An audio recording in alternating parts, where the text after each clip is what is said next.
Most of the times, I enjoy gazing up at a cloudless blue sky. The sky is one of the beautiful part of our great Creator's masterpiece. Imagine how much pilots must love the view. They use several aeronautical terms to describe a perfect sky for flying. But my favorite term is you can see tomorrow.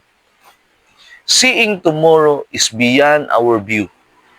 Sometimes we even struggle or understand what life is throwing at us today. The Bible tells us that why you do not even know what will happen tomorrow. What is your life? You are a mist that appears for a little while and then vanishes. But our limited visibility is not cause for despair.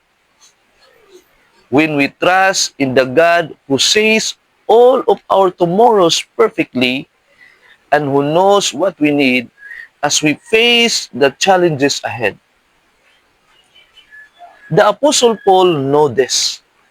That's why Paul encourages us with a hopeful words. We live by faith, not by sight. When we trust God with our day and even also our unseen tomorrows, we don't need to worry about anything what life throws at us. We walk with Him and He knows what is ahead. He is strong enough and He is wise enough to handle everything.